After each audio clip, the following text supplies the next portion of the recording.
Vamos a ver cómo los antiguos egipcios construyeron las pirámides con piedras hechas por el hombre, que tienen la apariencia de roca natural. Los bloques de caliza fueron fundidos en el sitio, con una brillante tecnología, hoy redescubierta, llamada ARICAD.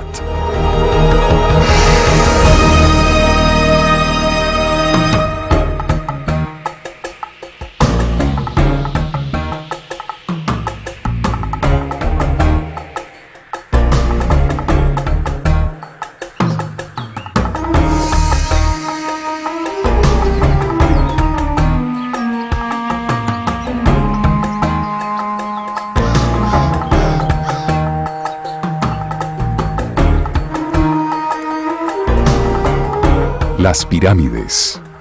Algunas como esta, enormes y majestuosas. Las más duraderas fueron construidas con sólidas piedras.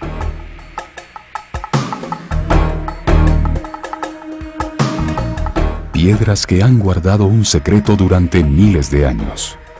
Solo hasta ahora, aunque parezca increíble, se ha logrado resolver el antiquísimo misterio de estas piedras egipcias.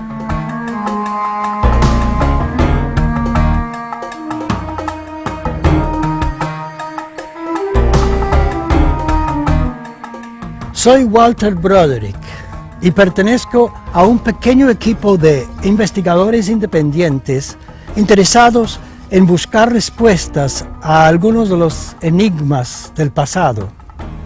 En la actualidad nos hemos enfocado en el misterio que encierran estas piedras egipcias, pues encontramos que la mayoría de la gente tiene un concepto equivocado acerca de ellas.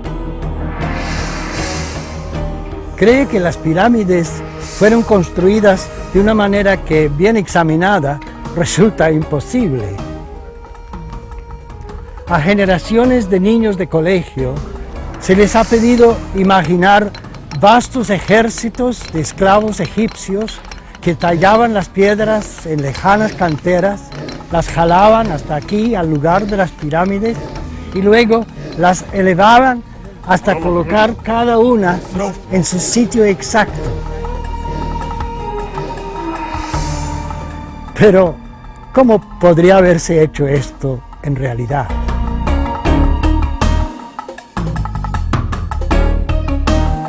La Gran Pirámide tiene aproximadamente 2,5 millones de bloques de piedra. Casi todos pesan por lo menos 2 toneladas y hubieran requerido unos 60 hombres para jalar cada uno. Pero algunos pesan hasta 70 toneladas, y esos se encuentran no en la base de la pirámide, sino a 40 metros de altura. Sin el uso de ruedas, se habrían necesitado más de 2,000 hombres para jalar cada una de estas piedras hasta arriba.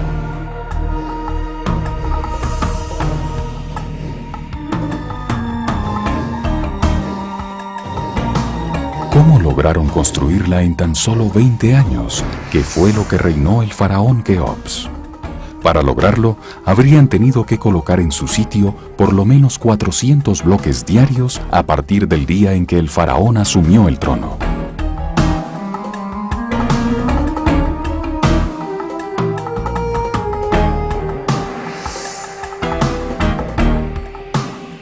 Cientos de miles de esclavos trabajarían simultáneamente, hombro a hombro, en el espacio equivalente a una cuadra en una ciudad moderna. Lo cual no habría sido factible. En semejantes condiciones, los hombres no habrían podido moverse. Entonces, ¿cómo fue construida la Gran Pirámide?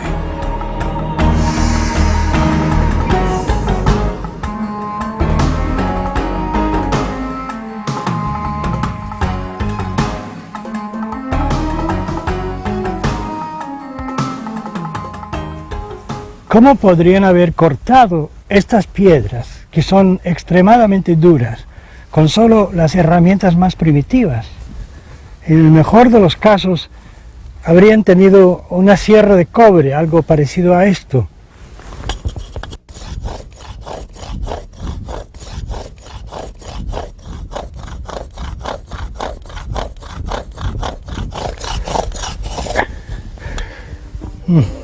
No voy a llegar muy lejos.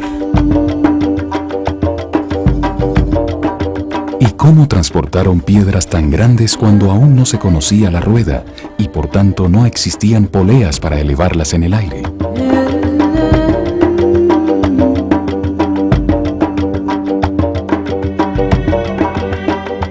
¿Cómo hizo una civilización sin metales duros para tallar los millones de bloques de la Gran Pirámide, ajustándolos a solo 10 tamaños exactos para que al colocarlos se pudiera evitar la formación de juntas verticales en toda la estructura? Por fin se ha encontrado la respuesta, pero antes de revelar el secreto de cómo las pirámides fueron fundidas en el sitio, observémoslas más de cerca.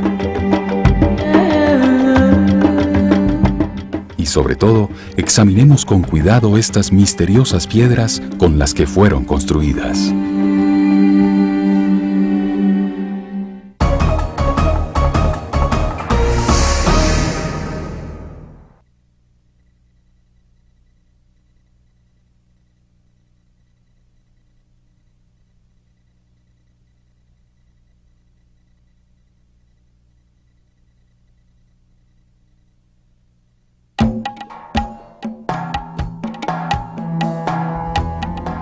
Esta es la entrada original a través del gran muro que una vez encerraba completamente la pirámide escalonada aquí en Saqqara, considerada la más antigua de todas. De modo que es aquí donde uno puede comenzar a estudiar las técnicas empleadas en la construcción de las pirámides, algo que ha sido un enigma para la humanidad durante siglos.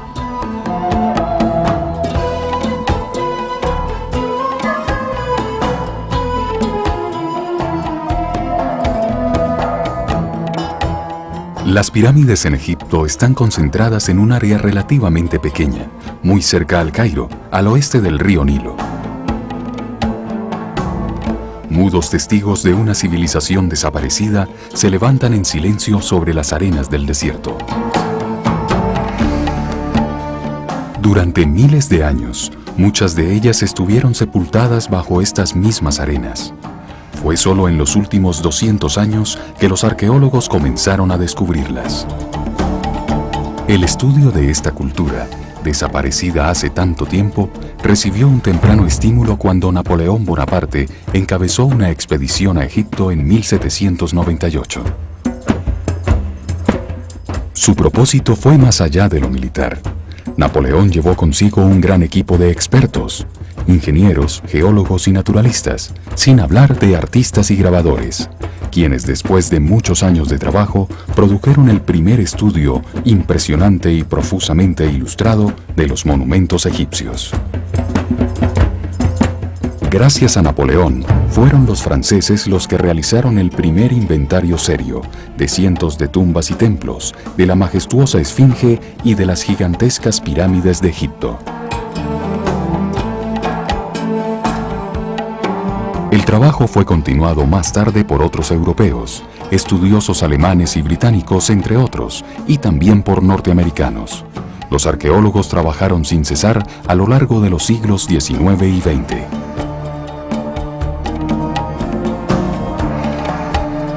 Las pirámides han sido objeto de estudio por cada nueva generación de egiptólogos, escudriñadas y examinadas una y otra vez debido a su capacidad para iluminar la historia temprana de la humanidad.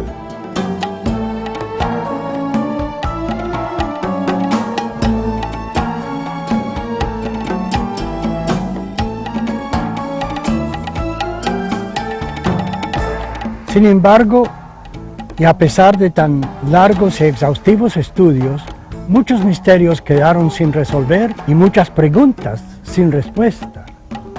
Hasta ahora, nadie había encontrado una respuesta convincente a una pregunta aparentemente sencilla: ¿cómo fueron construidas las pirámides?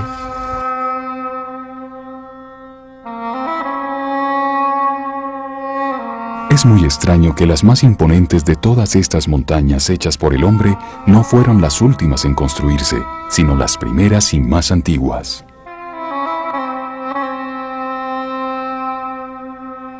Asombrosa por su perfección, la complejidad de su diseño y también por sus gigantescas proporciones. Tiene la altura de un edificio de 60 pisos. La Gran Pirámide de Keops se encuentra al lado de la moderna ciudad de El Cairo.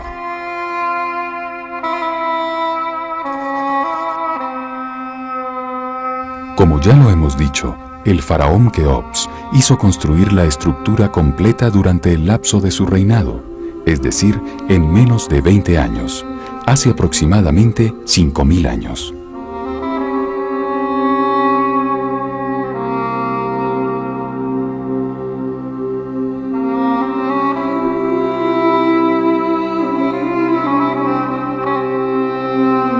La única pirámide comparable como logro de diseño y construcción es esta, la primera que se construyó, la pirámide escalonada, levantada aquí en Saqqara unos 100 años antes de la Gran Pirámide.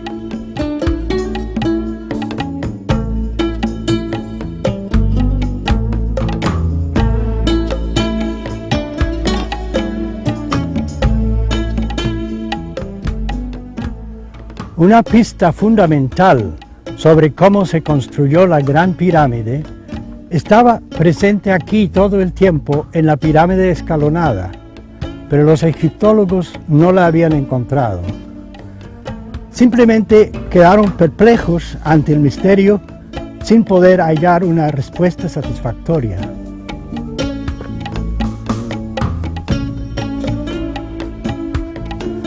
Parece que no estaban buscando en el lugar correcto. Los que examinaban las piedras de las pirámides eran arqueólogos, historiadores, ingenieros y arquitectos.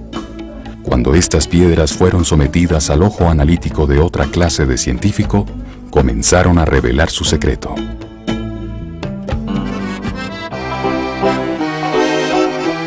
El primer hombre en proponer una solución razonable fue Henri Le Chatelier, químico, ceramista y metalúrgico nacido en Francia en 1850.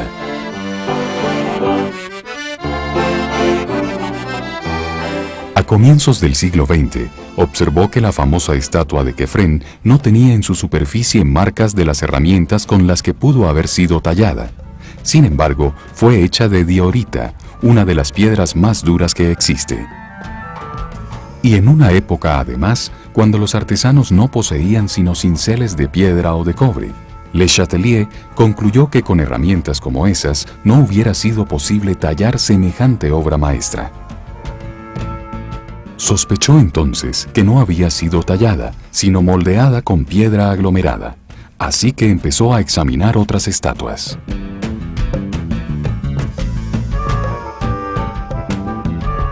Se concentró en unas aparentemente esmaltadas, cortó secciones de ellas con una sierra de diamante y encontró que el esmalte no era una capa aplicada a la superficie, sino parte integral del material en el que estaba hecha la estatua.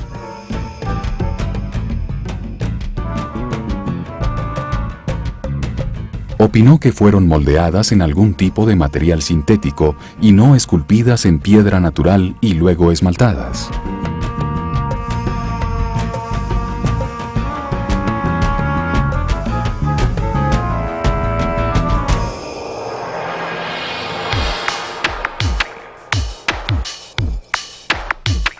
En tiempos más recientes, en Saint-Quentin, cerca de París, otro francés, el Dr. Joseph Davidovich, retomó el estudio donde lo había dejado su predecesor. El Dr. Davidovich es un científico célebre por sus investigaciones en un ramo de la química que estudia polímeros, materiales naturales hechos de moléculas compuestas a temperatura ambiente.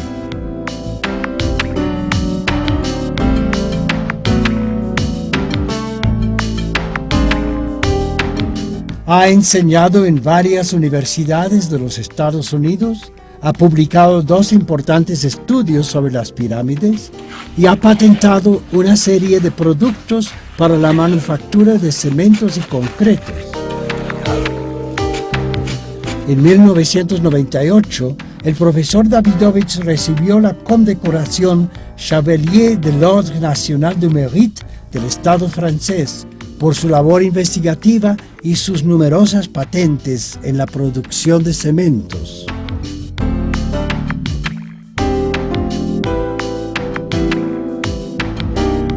Siguiendo los pasos de Le Chatelier y armado con sus conocimientos químicos y su especialización en cementos y piedras aglomeradas, el doctor Davidovits empezó a estudiar los materiales con los que se hicieron las pirámides.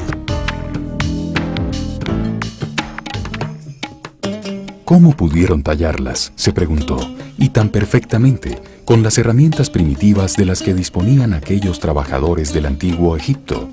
En el mejor de los casos, tenían que haberlas cortado con serruchos de cobre. Ahora bien, el cobre es un metal blando que no sirve para tajar duros bloques de piedra caliza como los que se utilizaron para construir las pirámides. El profesor Davidovits quedó convencido de que un examen más detallado de esos mismos bloques podría resolver el enigma.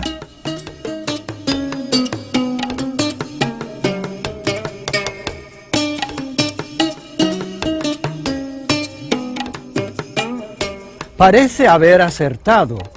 En todo caso, encontró evidencia que sugiere que los bloques de caliza no eran piedras cortadas, sino bloques artificialmente aglomerados que al secar tienen toda la apariencia de piedras naturales. Los bloques de las pirámides son de roca caliza, una piedra formada por los sedimentos de esqueletos y de conchas fosilizadas. Estos restos fosilizados se encuentran normalmente sedimentados en capas horizontales. Sin embargo, en las piedras de la Gran Pirámide los encontré mezclados hacia todas las direcciones en un revoltijo al azar, como si hubieran sido mezclados artificialmente.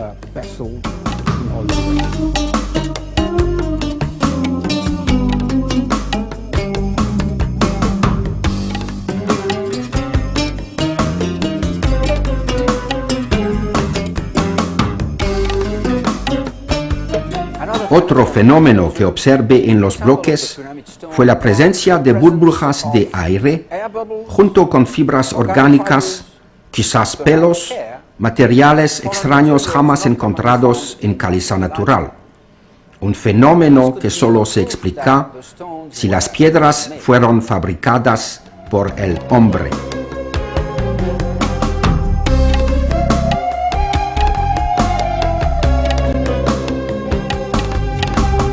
Algo más me intrigaba. Si las piedras fueron talladas, como cree la mayoría de las personas, ¿dónde están los desperdicios y fragmentos de los bloques rotos? La caliza es una piedra que con frecuencia se parte cuando es cortada. 25 millones de toneladas de bloques de caliza tendrían que haber producido millones de bloques quebrados. Sin embargo, no se ha encontrado ni rastro de ellos. ¿Dónde están?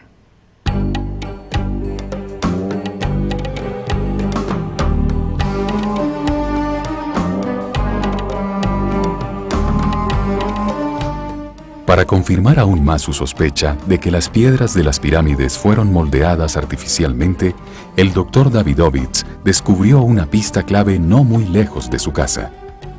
Fue en el Museo del Louvre, en París, donde se preserva la estela de Irtisen.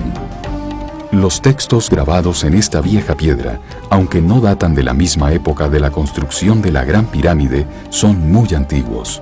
Fueron inscritos hace 4000 años. Esto es la estela funeraria y autobiográfica de un maestro artesano de la casta sacerdotal de nombre Irtisen, quien vivió 2000 años antes de Cristo.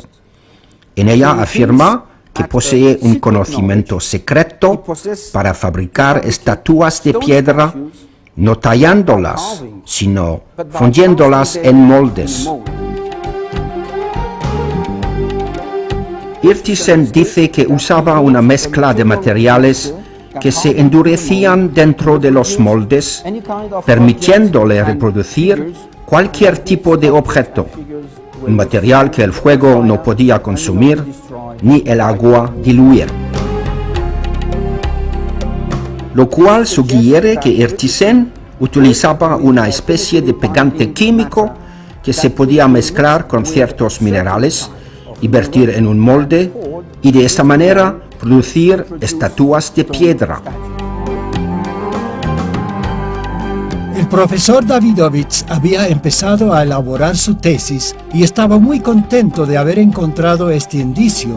Con la aprobación entusiasta de unos distinguidos egiptólogos, redactó su propia versión del texto, traduciendo las palabras del maestro artesano.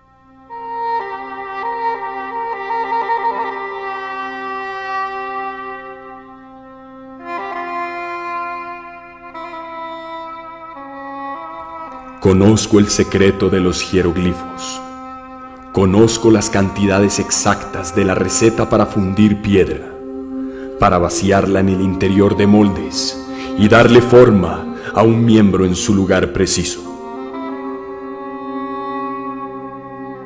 Conozco el andar de la figura de un hombre y la de una mujer, el instante para una postura realista, la humillante sumisión de un cautivo solitario, la mirada en los ojos de quien contempla a su hermana, el rostro asustado de un extranjero bajo custodia, el empuje del brazo de quien vence al hipopótamo, la pose del que corre.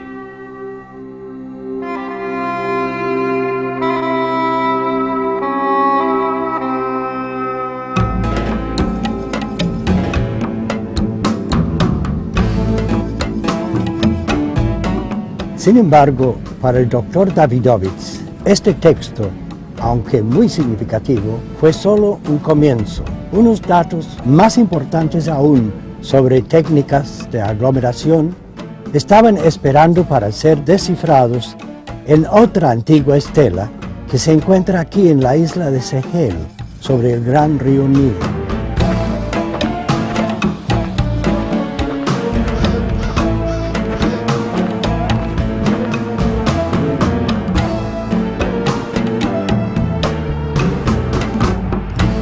Finalmente, el profesor Davidovich iba a desenredar el misterio de cómo se hicieron las pirámides mediante una lectura cuidadosa e innovadora de los jeroglíficos que están tallados en la superficie de esta roca.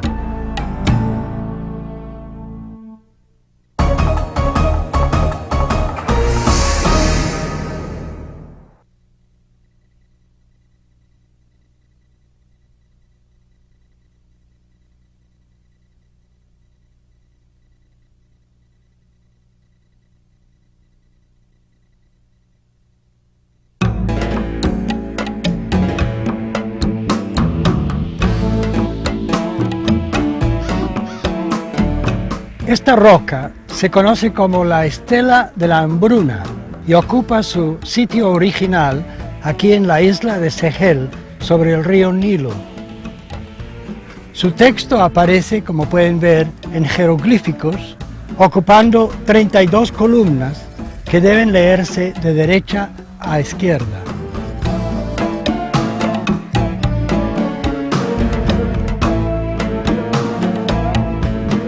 Las primeras columnas tratan de la hambruna que ocurrió durante el reinado del faraón Djoser, cerca de 3000 años antes de Cristo, antes del reinado de Keops. Los jeroglíficos relatan la siguiente historia.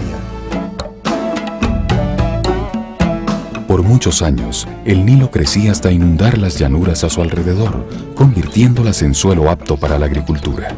Sin embargo, durante 7 años en el reinado de Djoser, el río no creció, así que los cultivos no prosperaron, la tierra seca se volvió estéril y hubo en consecuencia una gran hambruna por todo el país.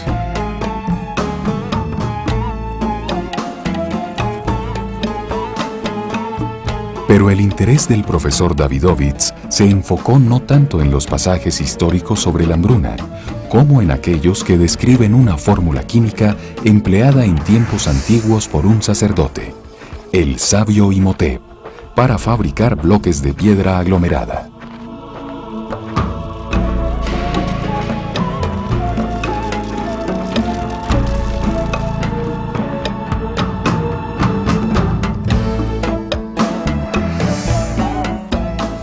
Esta estela se descifró originalmente en 1889, pero debido a las limitaciones del conocimiento científico en aquella época, el pasaje que contiene la fórmula fue malentendido, o al menos no bien traducido. Ahora, el profesor Davidovich, con sus conocimientos de la química, ha podido descifrar su verdadero sentido. En esta sección de la estela, conocida como las revelaciones de Imhotep, una de las palabras más significativas que descifré y entendí es Ari-Kat, un compuesto de dos jeroglíficos que forman un solo adjetivo.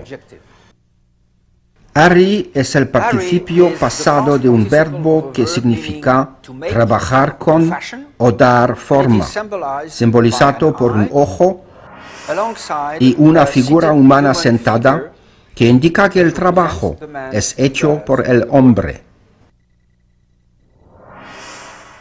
Al añadir una segunda palabra, kat,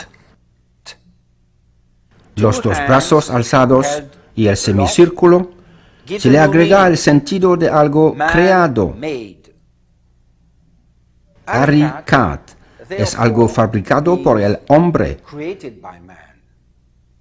Y cuando se asocia con los minerales, como en este caso, significa algo procesado o hecho sintéticamente. Ahora el profesor Davidovich estaba seguro de que su teoría era correcta. La respuesta al enigma de las pirámides se encontraba en su ramo particular de la ciencia, la química, o más bien, para darle su nombre antiguo, la alquimia. Y el alquimista en cuestión era el gran Imhotep.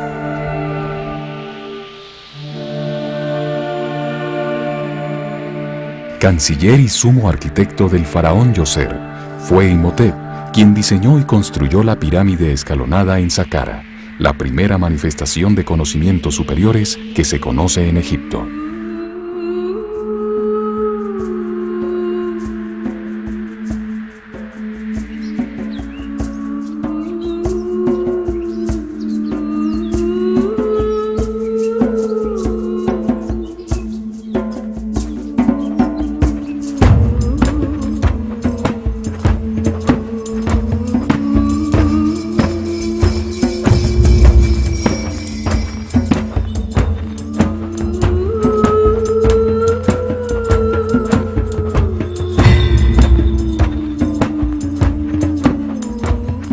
Imhotep pertenecía a una cerrada organización de sacerdotes llamada la Escuela de Misterios del Ojo de Horus, guardianes exclusivos del conocimiento en el Antiguo Egipto.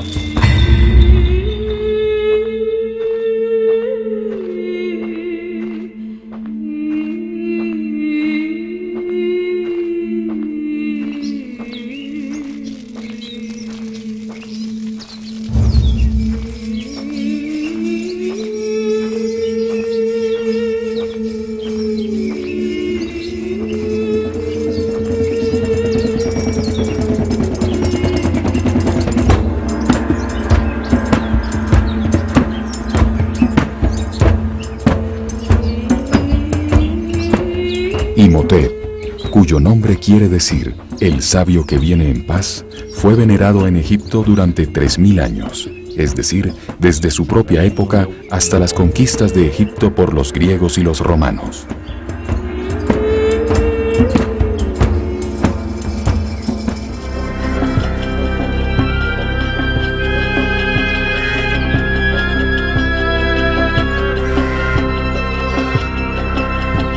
El padre de Imhotep era el arquitecto del faraón, un noble hereditario que pudo determinar el destino de su hijo.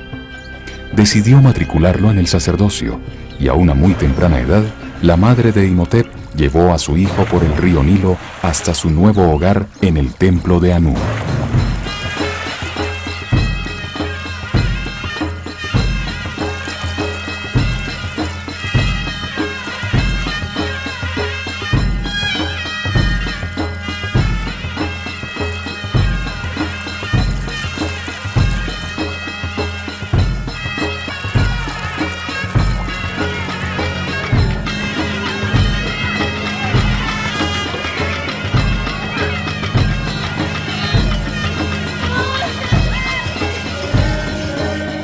Fue allá, en ese centro de ciencia y religión, en su gran biblioteca, donde Imhotep empezó a aprender el significado de los símbolos, a leer y escribir en el lenguaje de los jeroglíficos.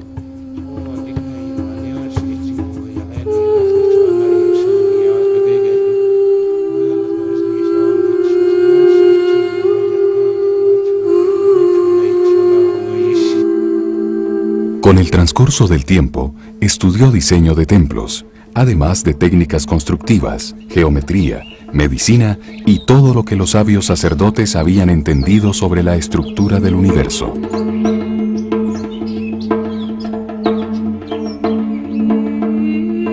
En las noches, aprendió cómo ubicar la posición de la Tierra en el mapa de las constelaciones y a calcular el paso del tiempo mediante una lectura de las estrellas.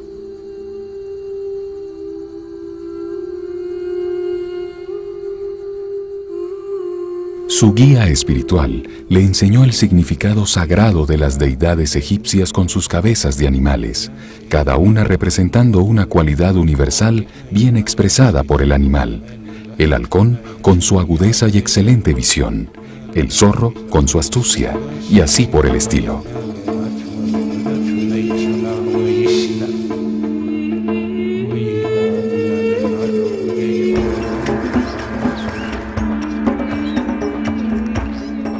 Un buen día, su mentor decidió que ya había alcanzado un grado de sabiduría tal que merecía ser ascendido y entrar al segundo sector del templo, donde iniciaría su entrenamiento en asuntos de alquimia.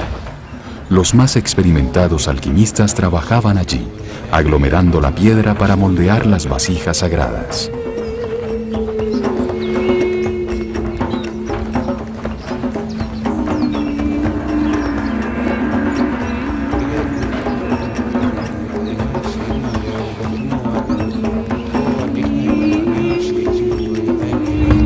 Había llegado el momento para que Imhotep rindiera homenaje al dios Num, el dador de las formas y creador del cuerpo humano, a quien todas las vasijas eran ofrecidas. En ese momento debía jurar que únicamente transmitiría a su sucesor los conocimientos secretos sobre la química que estaba a punto de recibir. Solo un sacerdote científico podía fabricar vasijas de piedra, por ello gozaba de un estatus especial. Sus conocimientos le permitían darle forma a la piedra y la piedra era el símbolo de lo eterno.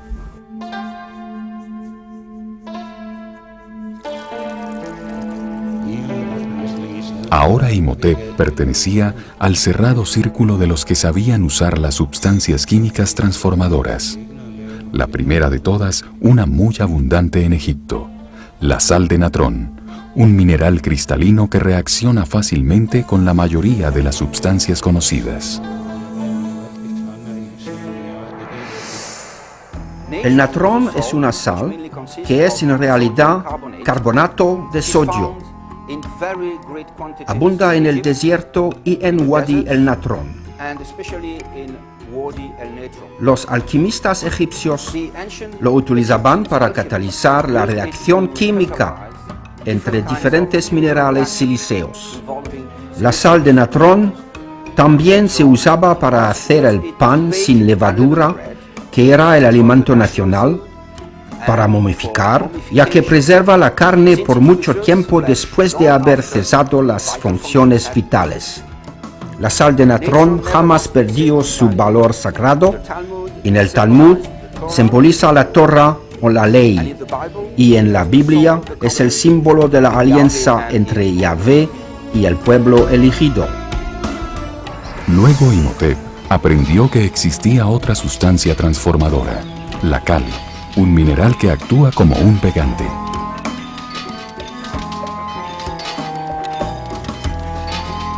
Aprendió que para producir la cal había que quemar y reducir a cenizas rocas como la caliza y la dolomita, formadas por los restos sedimentados de los organismos marinos. El fuego oxida y convierte la roca en un residuo polvoriento, y eso es la cal.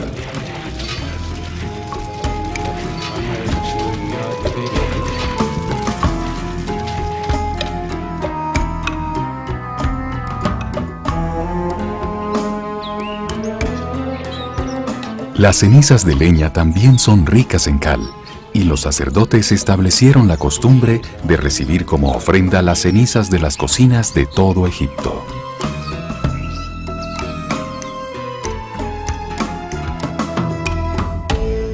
Luego Imhotep descubrió algo extraordinario.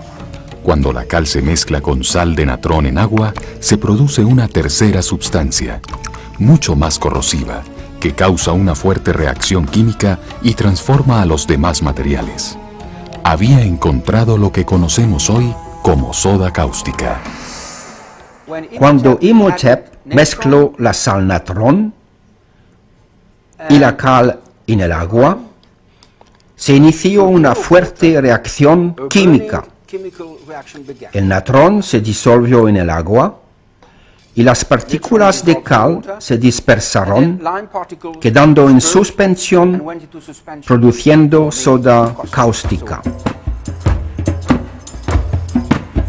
Todo mineral silíceo que contenga agua en su estructura reacciona fácilmente con la soda cáustica, formando silicato de sodio, lo que los antiguos llamaron vidrio soluble. El vidrio soluble, mezclado con los minerales azules, la turquesa y la crisócola, producen un pegante especial, un cemento basado en agua, usado para moldear vasijas y estatuas en piedra. Este cemento egipcio era un pegante muy poderoso que integraba al aluminio y los sílices en un nuevo compuesto, un mineral sintético llamado zeolita, que tiene toda la apariencia de roca natural.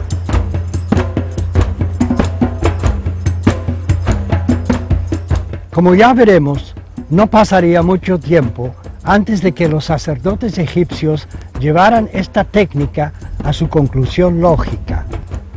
Pronto estarían produciendo ya no pequeñas estatuas, sino inmensas montañas artificiales de piedra.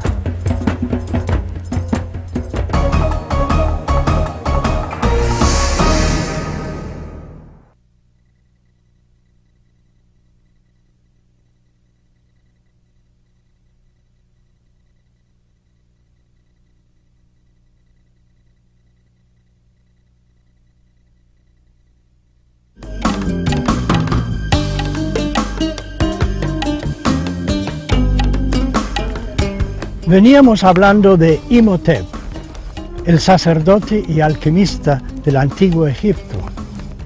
Ahora bien, los conocimientos que había adquirido hasta entonces solo le permitían moldear pequeñas vasijas sagradas que parecían hechas de piedra natural.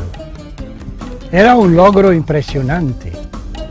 Sin embargo, todavía le faltaba mucho por recorrer. Tenía que descubrir cómo aplicar estos conocimientos en una escala masiva para poder construir un eterno tabernáculo para su Dios, un monumento gigantesco de piedra, ya que para los egipcios la piedra simbolizaba la eternidad.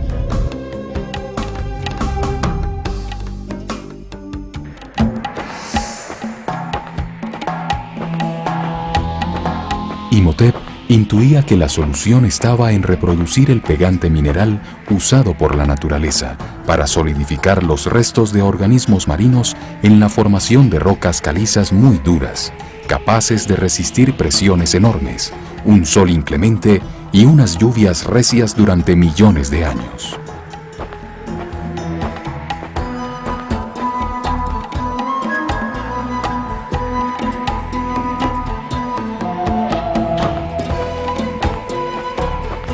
Sus investigaciones lo llevaron a encontrar en Saqqara dos clases diferentes de estratos de caliza que contenían conchas y arcilla. Una caliza de roca durísima, imperecedera. La otra, una caliza muy blanda, que se deshacía fácilmente bajo presión o al humedecerla con agua.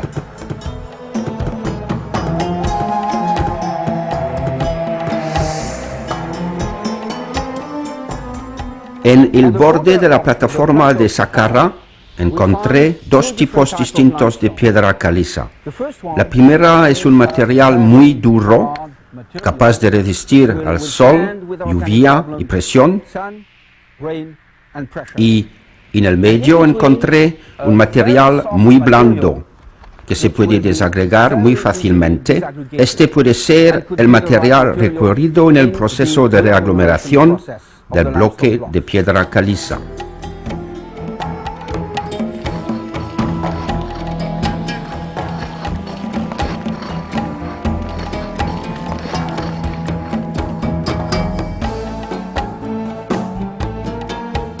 Cuando Imhotep aplicó agua a la caliza blanda, se deshizo, dejando una greda blancuzca y arcillosa con los restos de los organismos marinos en el fondo.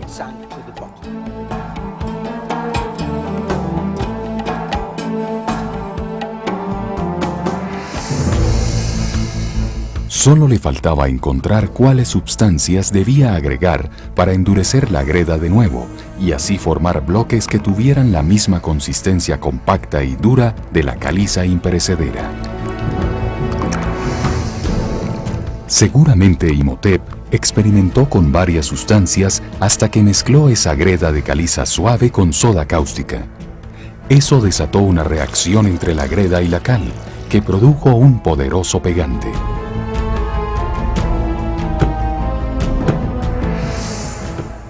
La soda cáustica es un alcalino muy agresivo que ataca la arcilla, transformándola en una roca llamada zeolita o feldespato.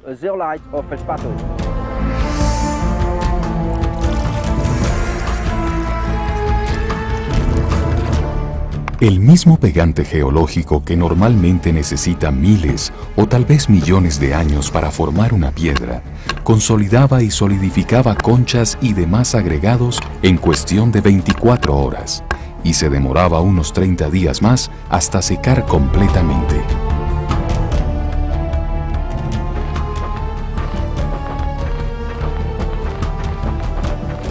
Esta mezcla se endureció formando un bloque altamente resistente. Imhotep pudo presentar un bloque de piedra artificial a su soberano, el faraón Djoser. No era muy grande, pero como adelanto científico, era enorme.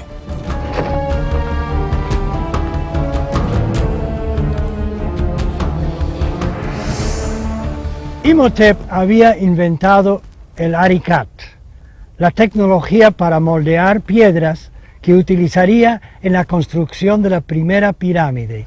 Esta, la pirámide escalonada, diseñada y construida bajo su dirección durante el reinado del faraón Djoser.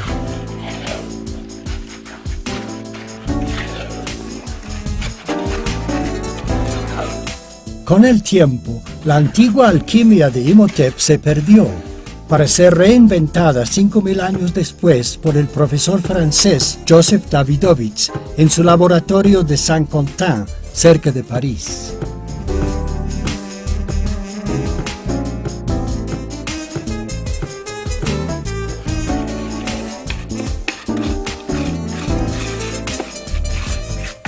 El profesor Davidovich se sentía tan seguro de la fórmula que había descubierto en la estela de la hambruna que se puso a fabricar una piedra artificial tal como lo había hecho el gran Imhotep tanto tiempo atrás. Su experimento fue un éxito.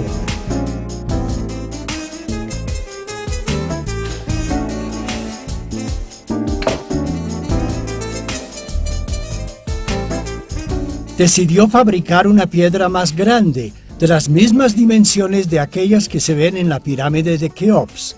Siguiendo la receta de Imhotep, el profesor produjo un bloque de 2 toneladas.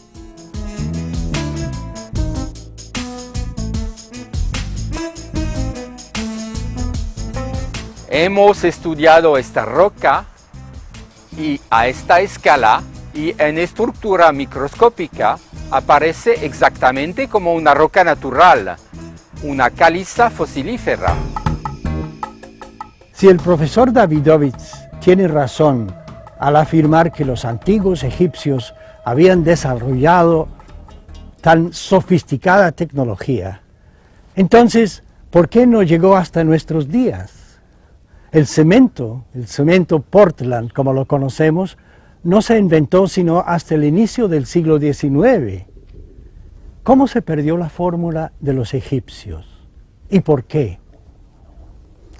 No lo sabemos, pero es un error suponer que las tecnologías y las innovaciones más recientes son necesariamente superiores a las antiguas.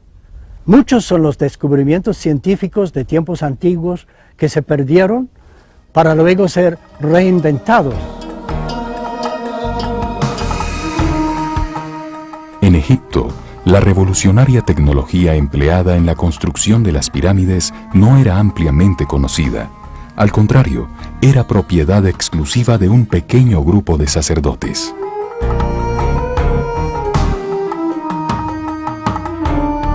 Por lo tanto, podría desaparecer fácilmente durante los 2 períodos intermedios de guerras y revueltas internas que desgarraron a Egipto, sin hablar de las sucesivas invasiones y los saqueos de los tesoros egipcios por parte de los etíopes, los sirios, los persas, los romanos, los nubios y los griegos a lo largo de miles de años.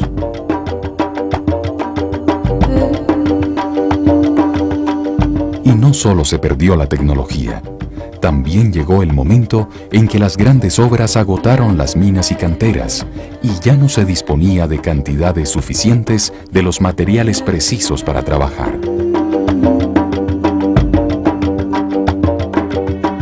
Existen jeroglíficos que registran sus expediciones en busca de los materiales requeridos y, como se sabe, no los encontraron.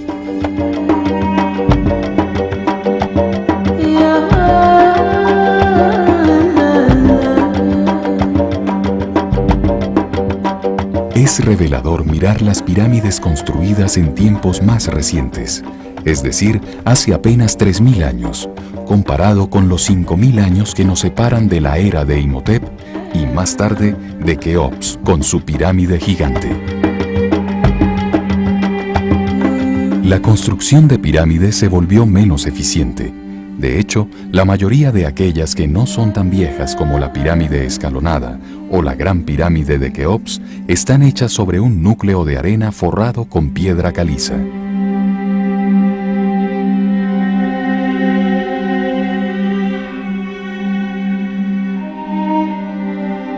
Tenemos 2 tipos diferentes de construcción de pirámides. A lo lejos, la pirámide de Djoser, hecha con bloques de piedra caliza elaborados en moldes. Y aquí detrás, la pirámide del faraón Userkaf, de la quinta dinastía, que fue construida 100 años después de la gran pirámide de Keops. Es un conjunto de piedras naturales que provenían de las cercanías o directamente del suelo de aquí.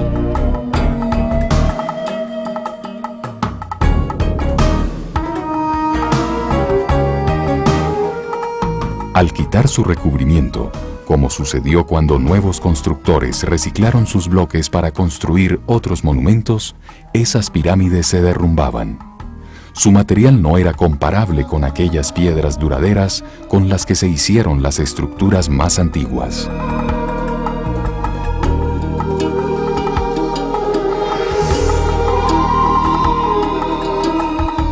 En nuestro próximo programa, nos encontraremos de nuevo con el faraón Djoser y su arquitecto Imhotep para presenciar la construcción de la pirámide escalonada. Veremos cómo la fórmula de Imhotep fue perfeccionada y utilizada en la construcción de pirámides posteriores.